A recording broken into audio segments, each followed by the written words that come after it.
should never take for granted the opportunity that we have, because there are people in other nations that don't have that opportunity. Y'all are going to have to forgive me. I'm going to have to teach through tears today. Tears are my love language with God, so y'all just don't mind me if I cry and teach and speak at the same time. But I always said there could be in our generation the time that we don't have the privilege to gather together. Right. Did I ever really believe that I'd see it? But we've seen it with our very own eyes, haven't we? And so what a privilege it is to gather together in His house this morning. Don't take for granted today. Amen. Don't take for granted that His Spirit is here and what He's doing today. So I feel like the Lord has a message out of Galatians this morning. I don't know if y'all have been studying at home, or, I tried to do something online. That's way out of my comfort zone. But anyway, we've been studying out of the book of Galatians. So if you don't have a commentary, you can open to Galatians chapter 6. But I'm going to prelude this a little bit before we dive in. And don't expect to start at the beginning. I'm going to start at the back and work from backwards to forwards. So we're starting with the ending verses and working our way and landing at the beginning. But last Wednesday night, as I was watching the message from the pastor about Elijah and his journeys, and many of you, I'm sure, watched that, and how Elijah and Elisha went from destination to destination, finally crossed the Jordan, and Elijah went to heaven. And as he is speaking about not staying where you are and moving on to the next level, I heard the Lord speak. You cannot do church as usual. Come on. That's good. And as I'm hearing His voice as the pastor is speaking, I said, God, I kind of think I know what you mean, but you're going to have to show me what you mean. And that was on Wednesday. And every day I'd pray, God, you're going to have to show me, what does this look like? What do you mean that we cannot do church as usual? And then Saturday morning, I woke up, and in my spirit, I heard the whisper that Elijah heard. Sometimes you hear God in the big things, in the storms, in the fire, and all that, but oftentimes God speaks in a whisper. And I woke up Saturday morning with a whisper in my spirit, and He said, I do not have a usual church. Mm-hmm. So I'm going to put that together. He said one thing on Wednesday and another thing on Saturday, and you combine that together. You cannot do church as usual because I do not have a usual church. I said, okay, God, I kind of sort of know what the word usual means, but I had to look it up because there's a lot when you do a word study that you can get out of. So what does usual mean? It means habitually. It means typically. It means customary. Now, we're studying out of the book of Galatians, and the primary theme of Paul's letter to Galatia is this church at Galatia had allowed some things into their worship that did not belong there. They had allowed false doctrine to bind them. They didn't completely drive God out of their worship. They still recognized grace. They still recognized that Jesus was their Savior. They still recognized that Jesus was Messiah. However, they had mixed that with some things that didn't belong in their worship. Amen. Yeah. Hello? Am I speaking to anybody? I'm speaking to myself. False teachers and preachers had come into Galatia and said, your worship would be more authentic. It would look better if you would mix it with this. And the things that I'm just going to be blunt with you this morning, the primary thing they were saying is that you had to still practice some Levitical law, especially circumcision. Now we know there was a time and place for that. I'm not disregarding that the law did not serve a purpose. But when Jesus came, no longer was it required to have a circumcision of the flesh. It's a circumcision of the heart now. And he fulfilled that.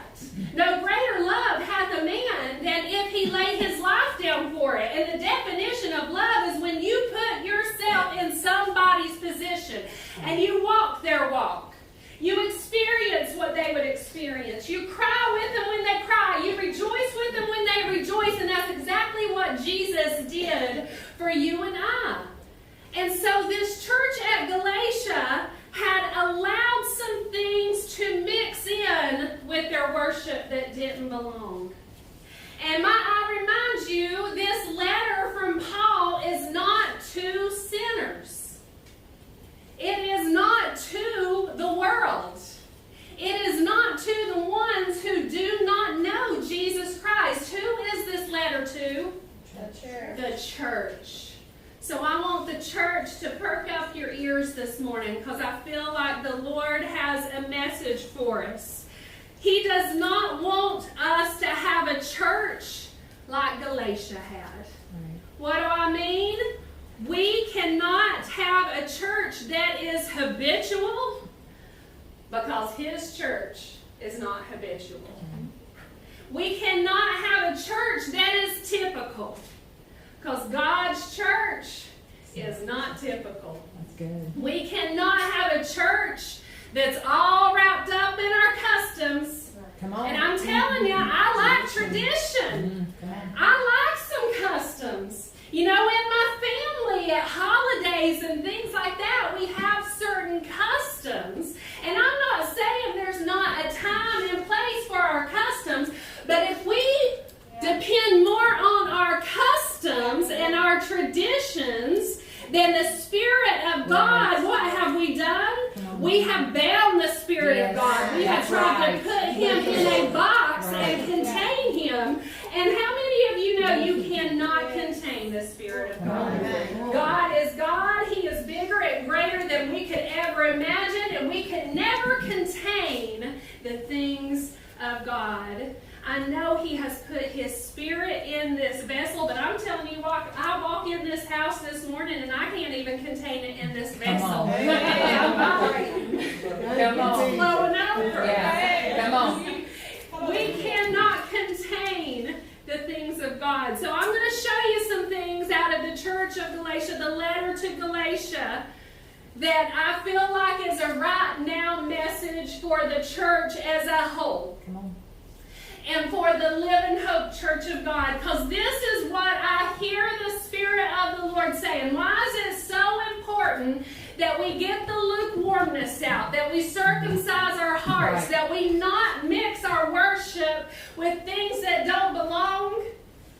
Because I hear the Spirit of the Lord saying, prepare ye the way of the Lord. Yes. Yes. Prepare ye the way Come on. of the Lord. Who's going to do that? It's not the lost that's going to do Come on. that. It's not the sinners that are going to do that. It's the church that Yes. is going to prepare ye the way of the Lord. You know why it's urgent? Yes. I mean, I don't know the time, but I know the season. Come on. Bless her, Lord. You're right. Yes. And we're in the season. Yeah, we are. Yes. Yes, we are. There is a reason He has taken. If you walked back in this church the same as you walked out in March, my prayer for you is you don't walk out of this house the same as you Yes. walked in. Yes. Because there's been a work taking place Amen. as the doors have been closed. That's right. At least in my house. I can't speak for anybody else, but I believe that what the devil meant for evil, God has been Yes. using for Amen. good behind closed doors. Yes. What has He been doing? He's been preparing His people so that we can prepare ye the way Amen. of the Lord. That's right. So, I want you to look at Galatians 6 and 12. Like I said, we're working backwards this morning. Going from the back to the front. So Galatians 6 verse 12 says, as many as desire to make a fair show in the flesh. Did you get that? Let me read it again. As many as desire, these people had a desire to do what? To make a show. Yeah. To make a show. And what was it in? Not in the spirit. Right. It was in their flesh. This means to display as a show. Now, I like to be entertained. I don't know about y'all, but we've spent plenty of money on entertainment venues, and we've gone to concerts, we've gone to football games. You know, there's a time and a place for entertainment. I'm telling you, though, the church is not a time and place for entertainment. That's right. That's good. And I believe God is tired of those that desire to make His church a show. Right. Amen. That is not what it's about. God is not interested in our agenda. Right. Amen. Because if you hadn't noticed, He completely cast the planner out That's over right. the last couple That's of right. months. It's not about our agenda, but whose agenda? Yes. His agenda. I pray you walked in this morning lined up. I might have walked out with scoliosis in the spirit. Come on. What do I mean? Where my back was not exactly aligned, but Come I've on. been at a spiritual chiropractor Come on. over the last couple Come of on. months. Yeah. And I walked in, I might have walked out like this. Come on. But I walked back in standing Come strong. on. Yes. And so God is alive in His church. And He's not interested in our agenda because it's about His agenda. He's not interested in our platforms because it's about Right. His platform. Right. I like a program, guys. I like organization. I do. And there is a time and place for that.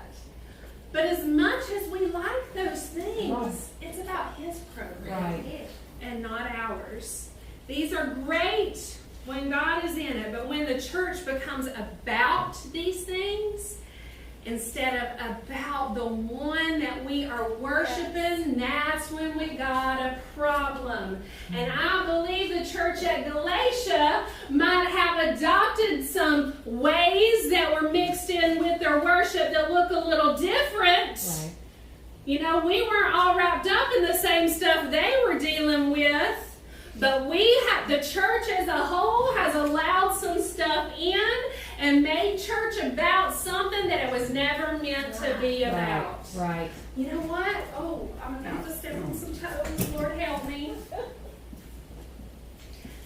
I know some people, I'm not thinking of particular people, just some people in general. I've heard this, where people go from, maybe they move to a different place and they visit different churches to find where they would like to go. And you know what a lot of people look for? Programs. You got it. That's the truth. Yes, absolutely. We can't follow the programs. We got to follow the Creator. Yes. Yes. That's good. I'd rather go to a church that doesn't have programs, that has the Spirit of God. Amen. And I believe God's been purging from the programs. This is about Him, That's good. not about us. All right. So we're moving on. Here we go. I'm getting all lost. It's been a while since I taught Sunday school. Come on. Here we go. As many as desire to make a show in the flesh, they constrain you. Those things I just talked about, they constrain you. When I heard constrain, I heard the word restrain. Yeah. Did you hear that? Yeah. When I heard constrain, I heard restrain. Yes. So what does the word constrain mean? It means to necessitate. In our modern English, it means to compel or force. You know, it came in my mind whenever I read that, a yoke of bondage. Yes. Now, we don't live in a day and time that we tie our oxen up to yoke. You know what the yoke was? And so where you tie this oxen to another oxen by using the yoke, and they have to walk together. Right. But I thought to myself, we do have a physical everyday yoke that everybody's Right. going to recognize. There you go. And if we allow ourselves to get all wrapped up to make this a show, it restrains us. Yes. It binds us. We are, the church is in bondage. And we think, no, we can't be in bondage. That's for the world. That's when you're living in sin. Right. But God is showing us through the church of Galatia, no, the church can be bound by some things. Right. We might not call it sin. It might not look like the sin of the world, Right. but we have bound ourselves to things that God never wanted us to be bound to. It goes on. They constrain you to be circumcised. That's what they were dealing with. Only lest they should suffer persecution for the cross of Christ. In other words, why were these false teachers indoctrinating Galatia with things that they didn't need to blend into their worship?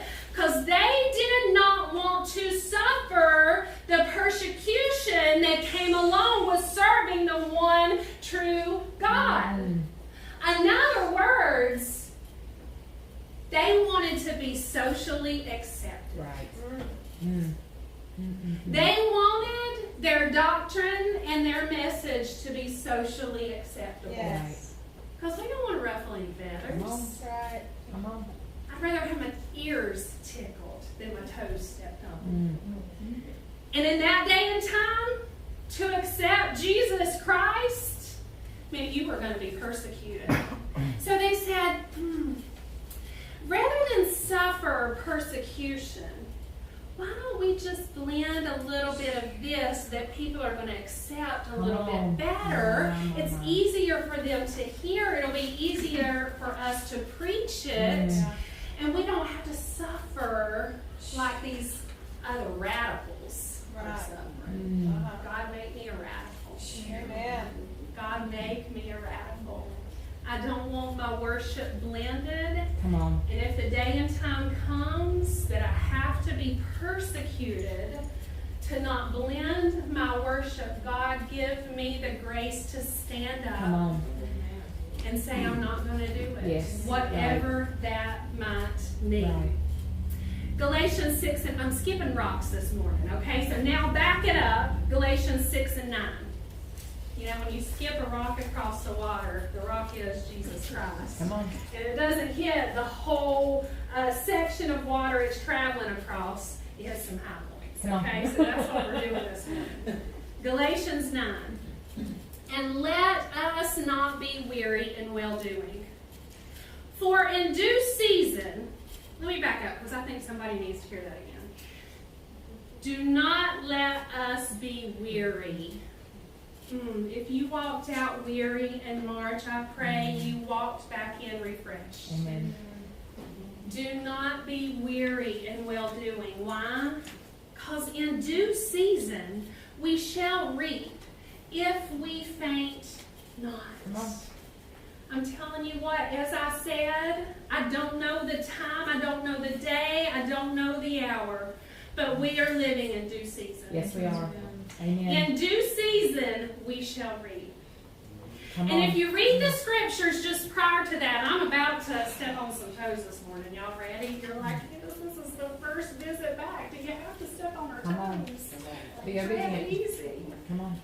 The verses prior to that, you know what Paul was dealing with? He's dealing with what we do with our money. Specifically, supporting the pastors personally. Yeah.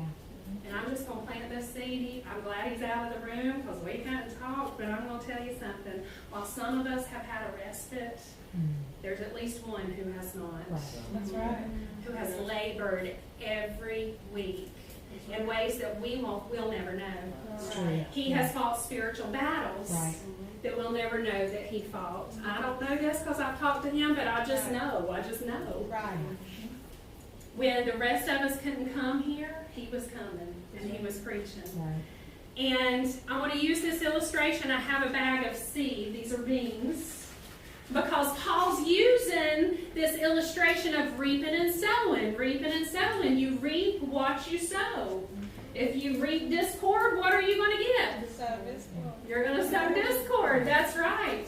If you reap blessings and unity, what are you going to get? But, before you reap anything, you got to put it in the ground. And I heard, I'm adopting this, I'm borrowing it from someone else that I heard say this. It was so good, I said I got to use it as an illustration. You know what we want to do in times of famine, in times of less, in times of pestilence, which is what we are in, right. Not what we've been going through. We're still in it. If we're talking about our seed, and I'm going to talk about your money for a second. Seed can represent all kinds of stuff, but Paul was talking about money. And you know what we want to do?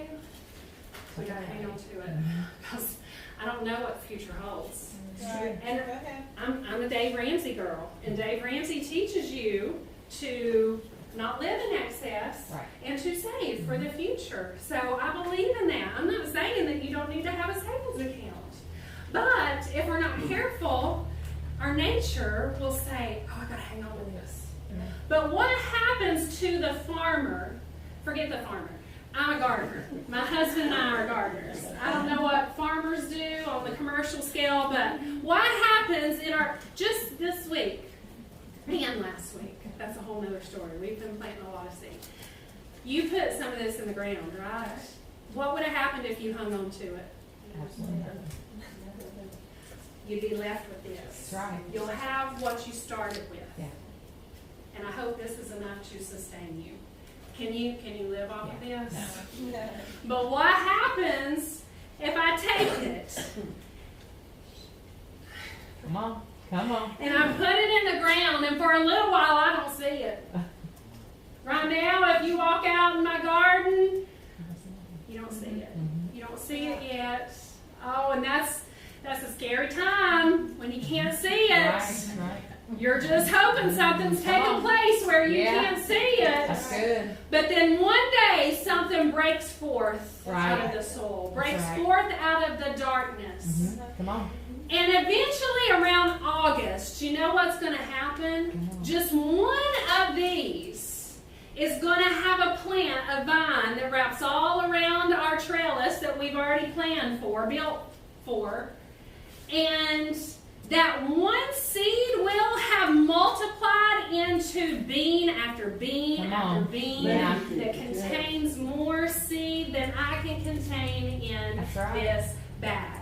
Come on. So I'm encouraging the church this morning, whether it's with your finances, whether it's with your love, whether it's with whatever God is speaking to you. I know your flesh is saying it's time of pestilence. So let's hang on to this, because I need it for myself. But what did Elijah ask the woman? He asked her, what do you have in the house? That's right. What did Jesus do with the fish and the loaves? The boy had to hand it over That's to right. him first. Right. The boy could have said, I'm sorry, this is my lunch, you can't have it. Yeah. And he would have gone home with just his lunch. Right. But instead, he gave it to Jesus. Come on.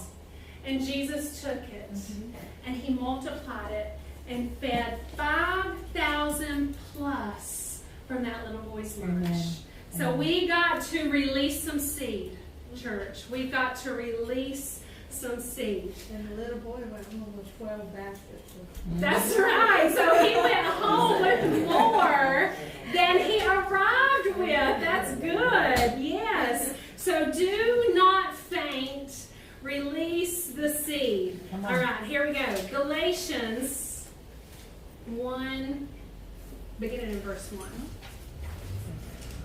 Now I want to illustrate to you how not to be weary. So we just talked about, because let's be honest, guys, like if we're not careful, we do get weary and well-doing, right? Have you Yeah. ever been there? Absolutely. I mean, I've been there. I'm being honest. In March, I was there. But praise God, in May, I'm not. Yes. And so how can we cannot go back to, remember God said, yeah, that's right, I do not have a usual church.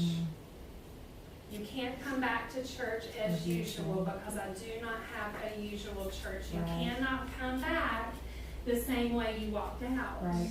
Yes. And so how are we going to prevent ourselves from walking out of here? Why? Because the message of the Lord is prepare ye the way of the Lord. But you cannot sound your shofar with that message if you are weary. In band, what do those people playing instruments need if it's a wind instrument? Air. They need air. Ooh, this was not my notes. Come on. Come What on. does the air, what does the wind blowing represent? The Spirit of God.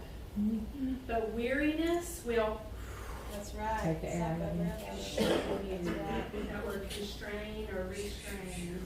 And you, that's what an, Yeah. is it an anaconda, is that right? Yeah. Yes. Yeah. The way it kills its prey. A python, Python. that's what Mhm. python. That's what a python does. Constrictor. A constrictor. And so every time that you try to, as it wraps itself around the prey, every time that its prey will try to, what happens? Your lungs get smaller and it can squeeze a little more. Right. And when you try to let out, because the wind of God has to come out, you don't have as much room to let it out Right. anymore. And slowly but slowly, we're weary. Yeah. And the Spirit of God cannot move in weariness. Come on. So I'm going to show you, church, out of Galatians, how we not become weary. Or if you're weary, what to do. Galatians chapter 6, verse 1. Brothers, if anyone is caught in any transgression, you who are spiritual should restore him in a spirit of gentleness. Yes. Keep watch on yourself, lest you be tempted. All right, let's break that down. First of all, he's talking to the church, remember, and someone's caught in transgression. This makes me think, I mean, someone at the world could be caught in transgression, but this makes me wonder if he's talking to the church. And what happens if someone in the church is caught in transgression? Let me ask you. No, I'm not going to ask you. Because I don't want anybody, everybody's going to be looking around like.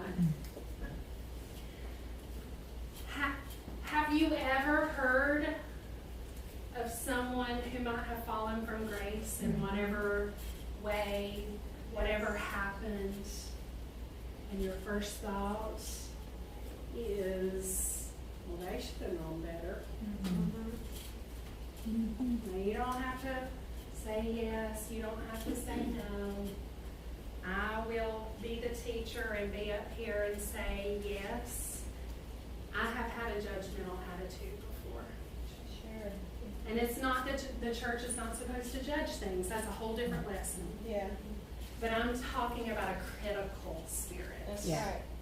Not righteous judgment, but a critical, that's a better word, a critical spirit. And what is Paul saying here? If anyone is caught in transgression, you who are spiritual, who is that? The church is supposed to respond how? In a spirit of gentleness, not in a spirit of condemnation. And that word restrain, in the Greek, I read in my commentary, is actually a medical term. And it means a realigning. You know, I just spoke about the realigning. I walked out of here with scoliosis, but I walked back in with an upright stance. Amen. I'm standing straight up this morning. I hope you are too. And the church is to restore or realign as if setting a bone. And friends, when you have a bone reset, I'm going to tell you something. Like in the spirit, our expectation is now that person is reset. Go run your race. And you better not fall again. Come on. You better learn from your mistake. Do you think somebody that has had their hip joint taken out of socket and had to have it put back in is going to be able to run a race? No. No, they are not. I'm going to use my husband as an example because years ago, I'm not going to go into all the details, but he had his shoulder taken out of socket. And he himself, in order to get out of the situation he was in, had to roll a certain way to get his shoulder back in socket. And to this day, he had, thank the Lord, no surgery yet. That's been years ago. But can I tell you something? He still has pain with that shoulder. Not all the time. But every now and then, even, was it yesterday that I heard you say, he's going like this, and my son knows about it. My son's his little helper. He's not little, he's big. His big helper. And my son goes, is your shoulder bothering you? Yeah. So here's my team right here, okay? So this is what happens with the stuff that's a heavier load. Now, my husband has someone right there that hasn't had his shoulder come out of alignment. And so he'll call on the younger, stronger one to help him so that he can still operate without being in too much pain. Does that make sense? Yeah. So what am I trying to say? That person that's been injured by sin and transgression, they might sometimes have things to deal with. We have to have the ability to come along and help them. I mean, it would have been ridiculous for me to look at my husband, who was hanging off of a roof, by the way. I will give you that detail, when his shoulder came out of socket. And it would have been ridiculous for me to say, come on down from there. Why don't you get yourself off the roof? Right. I wasn't there, and that's pretty much what he did. If I was there, the right thing would be to come along and help him, right? Yeah. As the church, we're dealing with people that are broken and out of line. That's right. That's right. And we got to know how to handle them. Yeah. And we got to have a spirit of gentleness to do that. So how are we going to do that? Verse 2 says, bear one another's burdens. Yes. And so fulfill the law of Christ, for each will have... Verse 5. I'm skipping, sorry. I'm just running with my notes. So, verse 5 says, for each will have to bear his own load. Now, wait a second, Paul, you just said bear one another's burdens, but now we're going to have to bear our own load? What are you talking about? In other words, in order to help my neighbor bear their burden, I have to be able to carry my own weight first. You get that? Yeah. In order to help my neighbor carry their burden, I have to be able to carry my own weight first. Because if I'm struggling under my own weight, am I in any position to come along and help my neighbor? That's good. That's good. Go ahead, Chris. So now what do we do? What does that look like? Y'all are going to laugh at me. Let me read you this first. Matthew 11, verse 28. You don't have to turn, but I'm going to read it to you. Come unto me, all ye that labor, and are heavy laden. That word laden means burdens. So all of you who are heavy burdened, and I will give you rest. Who is speaking right here? Jesus. So how do we need to handle our burdens? He says, come to me, all ye that labor. Do I have any laborers in the house? Come on. Because I'm telling you, the fields are sitting full. A harvest is about to happen, so we need some laborers in the house. Yeah. All ye that labor and are heavy burdened, I will give you rest. Take my yoke upon you. Yeah. That's right. And learn of me. Now, the enemy was trying to yoke the church of Galatia and bind them, right? Yes. But Jesus says, I too have a yoke. And he says, my yoke is easy. Take my yoke upon you and learn of me, for I am meek and lowly in heart, and ye shall find rest unto your souls. For my yoke is easy and my burden is light. Come on, that's good. So if we will bind ourselves to Jesus, Yes. That's right. now we have a helper. When we're binding ourselves to our burdens and those fleshly things, Yes. you're going to know it's a burden. Come on. And you're going to know it's heavy and it's hard. But Jesus isn't saying you're not going to have burdens once you start following me. Right. But if you will follow me and yoke yourself with me, you're going to have help with your burdens. Right. Now, my husband brought the key just in case, but if I were to allow someone to put this on me, I'm not going to, but if I were to allow someone to put this on me, and then over here's Jesus, and I have this burden that I'm carrying, and Angela, you walk in with that burden, and I say, oh, my friend needs help. That's right. Jesus, can you hold this for just Come a on. second? And he says, yeah, I'll hold it because I'm about to lead you over here to her Yeah. to deal with her burden. I Come have on. a friend now that will help me That's with good. my burden.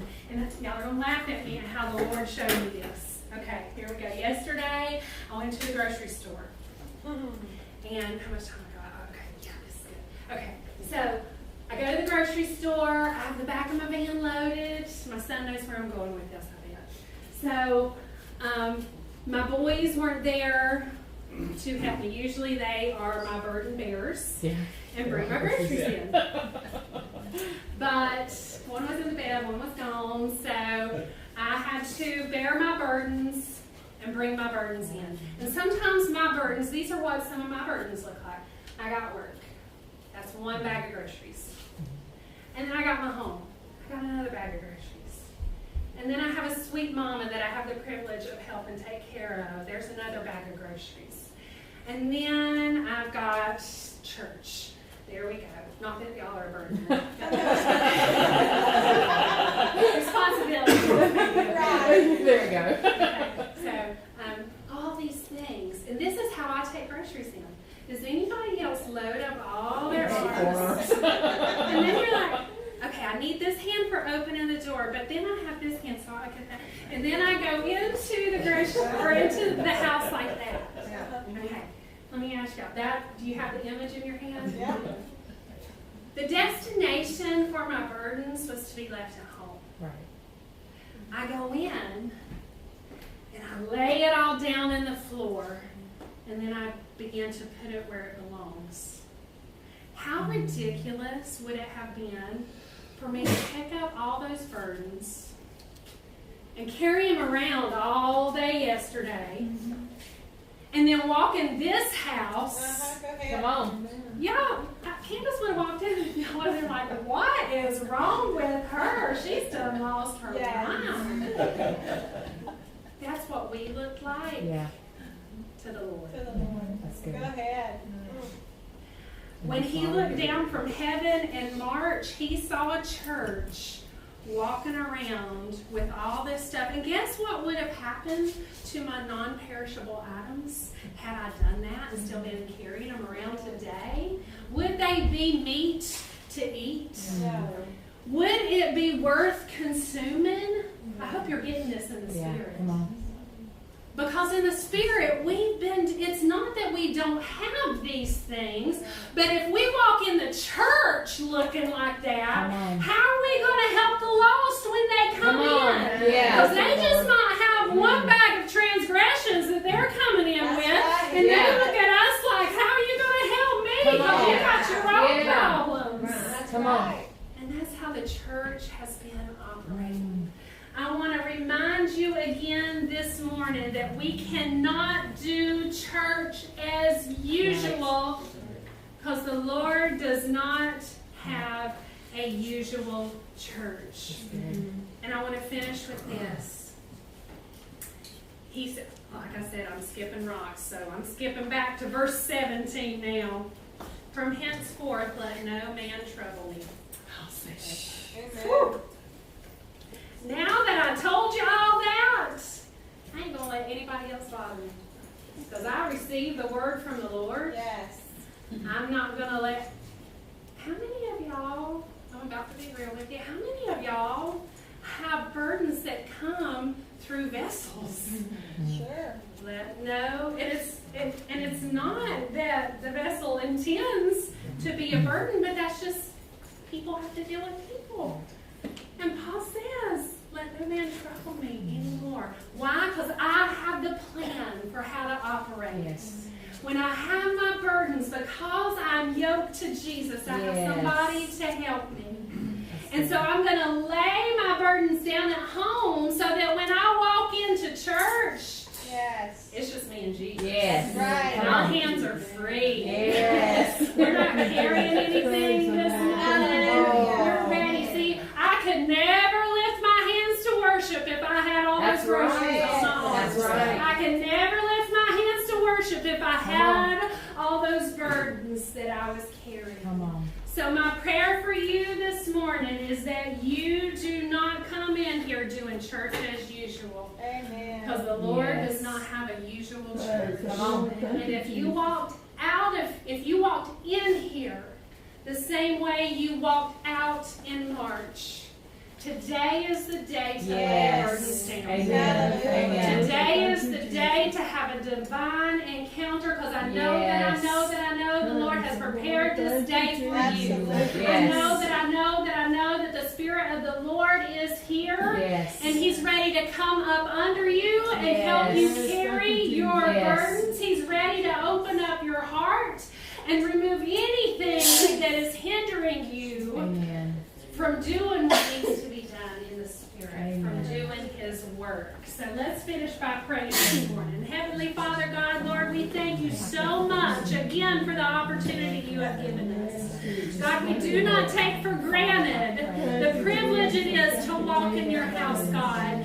And Lord, I thank you that you have made a way where there seems to be no way. And God, I thank you that we do not have to bear our burdens alone, God. But you have provided the one true sacrifice, a friend that's greater than any earthly friend that we will ever have, that is Jesus Christ. God, make me a bondservant this morning, God. Lord, bind me to you, God. Where you go, I will go. Where you rest, I will rest. Where you lodge, I will lodge. Your people will be my people. Your God is my God. Bind me to Jesus this morning. In Jesus' name, amen.